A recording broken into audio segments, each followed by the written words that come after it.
Hello दोस्तों, सबसे पहले मैं आपसे रिक्वेस्ट करना चाहती हूँ कि वीडियो देखने के बाद सब्सक्राइब ज़रूर कर लीजिएगा। मैं इन वीडियोस को बनाने में बहुत मेहनत करती हूँ और इसी से मैं अपना खर्चा चलाती हूँ। जो भी सब्सक्राइब करेगा, मैं दुआ करती हूँ कि उसकी ज़िंदगी बहुत अच्छी, अमीर और खुशहाल हो। प्लीज़ प्लीज़ सब्सक्राइब कर लीजिएगा। तो दोस्तों, मेरा नाम अहमद है। ज़्यादा पढ़ा लिखा नहीं, मेरी तालीम सिर्फ मैट्रिक तक हुई है और उम्र अभी 23 साल है। कद 5 फुट 8 इंच का है। पढ़ाई ना पूरी होने की वजह से कोई अच्छी नौकरी नहीं मिली। घर में सबसे बड़ा होने की वजह से सारी जिम्मेदारी मेरे ऊपर आ गई थी। 19 साल की उम्र में ही मैंने काम की तलाश शुरू कर दी थी। मैं आपको यह बताना भूल ही गया कि मेरा ताल्लुक़ लाहौर से है। जौहर टाउन में एक छोटा सा मकान है जो मेरे वालिद साहब ने अपनी ज़िंदगी में ही बनवा लिया था। वह हमारी एकमात्र जायदाद थी। जब मैं 19 साल का था तभी वालिद साहब इस दुनिया से चले गए। अम्मी ने मुझे कहा कि अब घर का खर्चा चलाना है, तुम सबसे बड़े हो, कोई काम ढूंढो। मुझसे छोटा एक भाई और 2 बहनें थीं जिनकी उम्र अभी बहुत कम थी। काम की तलाश में मैं एक दिन मेन बाज़ार चला गया। वहाँ काफ़ी पूछताछ के बाद एक दुकानदार ने मुझे एक बड़े गोदाम का पता बताया जहाँ मज़दूरों और हैंडलिंग वाले लड़कों की ज़रूरत थी। मैं उस गोदाम पर पहुँचा।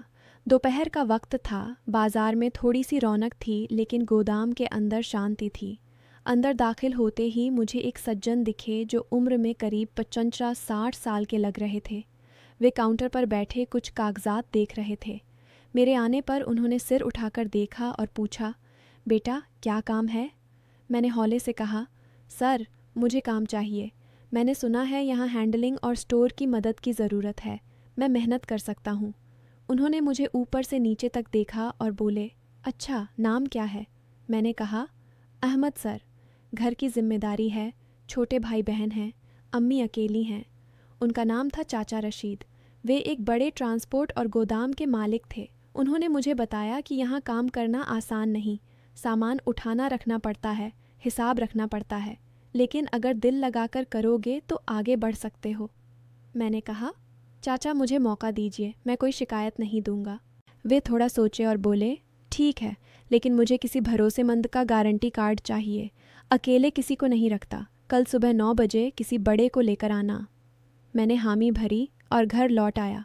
घर जाकर अम्मी को बताया तो उन्होंने सोचते हुए कहा कि तुम्हारे अब्बा के पुराने दोस्त हाजी साहब से मिलो, वे शहर में अच्छे जाने पहचाने हैं। मैं उसी वक्त हाजी साहब के घर पहुंच गया। किस्मत से वे घर पर थे। मेरी बात सुनकर उन्होंने मुस्कुराते हुए कहा, चिंता मत करो बेटा, कल मैं खुद तुम्हारे साथ चलूँगा। अगले दिन सुबह हाजी साहब मेरे साथ गोदाम पहुँचे। उन्होंने चाचा रशीद को अपना परिचय दिया और बताया कि अहमद बहुत ईमानदार और मेहनती है। चाचा रशीद को इत्मीनान हो गया। उन्होंने कहा, ठीक है, रोज़ एक टाइम खाना दूंगा। शुरू में 8,000 रुपये महीना, अगर काम अच्छा लगेगा तो बढ़ा देंगे। मैंने तुरंत हामी भर दी। हाजी साहब ने मुझे समझाया कि इसे अपना बेटा समझकर रखना और मैं बीच बीच में आता रहूँगा। उस दिन से मेरा काम शुरू हो गया। चाचा रशीद मुझे पहले सिर्फ देखने को कहते। मैं चुपचाप खड़ा रहता और देखता कि सामान कैसे चेक किया जाता है, कैसे रिकॉर्ड रखा जाता है, ग्राहकों से कैसे बात की जाती है। गोदाम में ट्रक आते, सामान उतरता, फिर उसे अलमारियों में व्यवस्थित करना पड़ता। पहले हफ्ते मैं सिर्फ देखता रहा। दोपहर में चाचा रशीद के घर से खाना आता, हम साथ बैठकर खाते। शाम 7 बजे छुट्टी हो जाती। धीरे धीरे मैं काम सीखने लगा। चाचा रशीद मुझे सामान के नाम, कीमतें, गुणवत्ता सब सिखाते। उन्होंने कहा, बेटा ग्राहक से हमेशा सम्मान से बात करना, चाहे वह अमीर हो या गरीब। झूठ कभी मत बोलना। मैंने दिल से यह बात मान ली। 1 महीने बाद उन्होंने मुझे खुद सामान चेक करने और छोटे मोटे हिसाब रखने का काम सौंप दिया। मैं सुबह 8 बजे पहुंच जाता और शाम तक मेहनत करता। 2 महीने बाद चाचा रशीद मुझे अकेला भी छोड़ने लगे। दोपहर में जब ग्राहक कम होते, मैं अकेले गोदाम संभाल लेता। एक दिन दोपहर में चाचा रशीद घर चले गए। उसी वक्त एक सज्जन आए जो बड़े व्यापारी लग रहे थे। उन्होंने मुझसे कुछ सामान मांगा। मैंने उन्हें अच्छी क्वालिटी का सामान दिखाया और सही भाव बताया। वे खुश होकर बोले, लड़के तुम्हारा तरीका अच्छा है। उन्होंने सामान लिया और गए। जब चाचा रशीद वापस आए तो मैंने उन्हें बताया। उन्होंने मेरे कंधे पर हाथ रखकर कहा, बहुत अच्छा बेटा, यही तरीका रखना। धीरे धीरे 6 महीने गुजर गए। अब मैं गोदाम का काम अच्छी तरह संभालने लगा था। चाचा रशीद अक्सर मुझे तारीफ करते। मेरी तनख्वाह भी 12,000 तक पहुंच गई थी। घर में अब थोड़ी राहत महसूस होने लगी थी। अम्मी खुश रहती। छोटे भाई को स्कूल भेजना शुरू कर दिया था। लेकिन मेरे मन में एक ख्वाहिश थी, अपना खुद का छोटा सा गोदाम या दुकान शुरू करने की। मैं हर महीने पैसे बचाता और एक छोटी कमेटी भी डाल ली थी। एक दिन गोदाम में काम करते हुए एक साहब आए। उनकी उम्र करीब 50 साल थी। वे चाचा रशीद के पुराने परिचित लग रहे थे। बातों बातों में उन्होंने मुझसे पूछा कि तुम्हारा भविष्य का क्या प्लान है। मैंने शर्माते हुए बताया कि मैं अपना छोटा सा काम शुरू करना चाहता हूँ, लेकिन जगह और पूंजी का मसला है। उन्होंने ध्यान से सुना और बोले, बेटा, अगर तुम सच में मेहनती हो तो मैं तुम्हारी मदद कर सकता हूँ। मेरे पास शहर के बाहर एक छोटा गोदाम है जो खाली पड़ा है। किराए पर दे सकता हूँ, लेकिन पहले तुम्हें खुद को साबित करना होगा। मैंने कहा, सर, मुझे मौका दीजिए। उनका नाम था मिस्टर अली। वे एक बड़े निर्माण कंपनी के मालिक थे। अगले दिन उन्होंने मुझे अपने ऑफिस बुलाया। वहाँ उन्होंने मुझे गोदाम दिखाया। वह गोदाम शहर के बाहरी इलाके में था, लेकिन ट्रांसपोर्ट के लिए अच्छी जगह पर।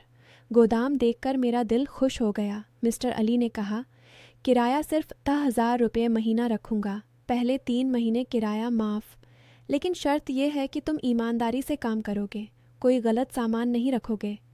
मैंने तुरंत मंजूर कर लिया। अब मसला था पूंजी का। मेरे पास सिर्फ 1.5 लाख रुपए थे। गोदाम भरने के लिए कम से कम 4 लाख चाहिए थे। घर आकर अम्मी को बताया तो उन्होंने कहा, बेटा, अल्लाह पर भरोसा रखो। मैंने हाजी साहब से भी सलाह ली। उन्होंने कहा, जो काम नेक नियत से शुरू करो उसमें बरकत होती है, लेकिन पूंजी अभी भी कम थी।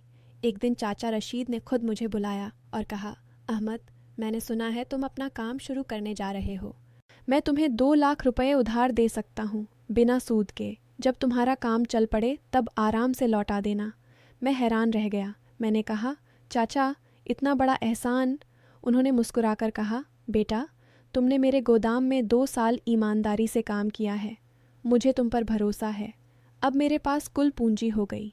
मैंने गोदाम साफ करवाया, अलमारियां लगवाईं और अच्छी क्वालिटी का सामान खरीदना शुरू किया। छोटे छोटे ट्रांसपोर्ट वाले व्यापारियों से संपर्क बनाया। पहले महीने बहुत कम बिक्री हुई, लेकिन मैं सुबह से शाम तक मेहनत करता रहा।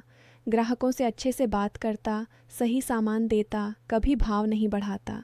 धीरे धीरे लोग मुझे जानने लगे। मेरी ईमानदारी की चर्चा होने लगी। 3 महीने बाद एक बड़ा ऑर्डर आया, एक स्कूल के लिए स्टेशनरी और अन्य सामान का। मैंने समय पर और सही क्वालिटी में सप्लाई किया। उस स्कूल के प्रिंसिपल ने मुझे तारीफ़ की और आगे भी काम देने का वादा किया। इसी तरह धीरे धीरे मेरा काम बढ़ने लगा। 6 महीने बाद मैंने चाचा रशीद का उधार लौटा दिया। उन्होंने खुश होकर कहा, देखा बेटा, नेक नियत और मेहनत कभी व्यर्थ नहीं जाती। 1 साल बाद मेरा गोदाम छोटा नहीं रह गया था। मैंने पास में एक और छोटी जगह ली और वहाँ स्टोर शुरू किया। अब मेरे पास 2 जगहें थीं। घर की हालत सुधर गई थी।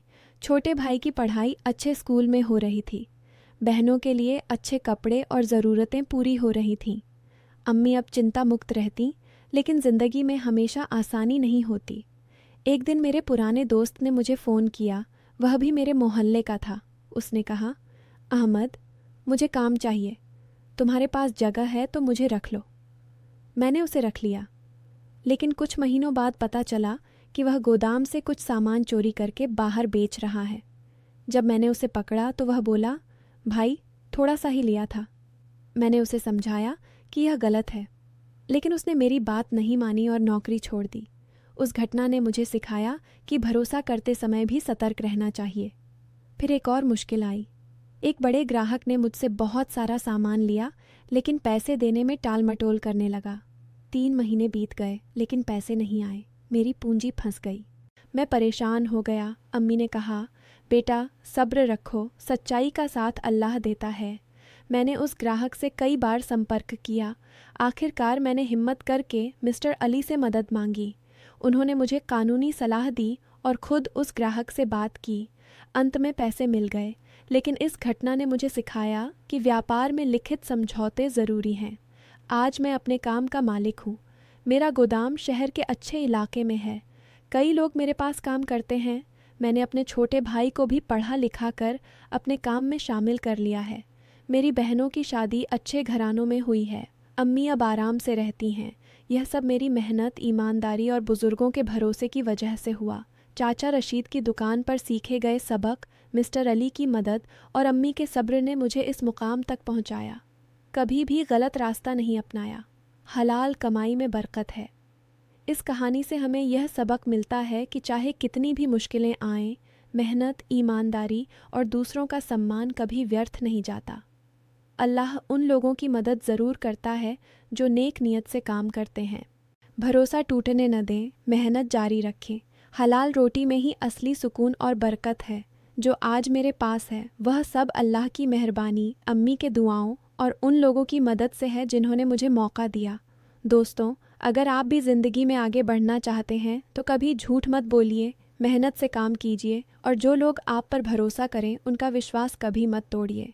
यही असली सफलता है।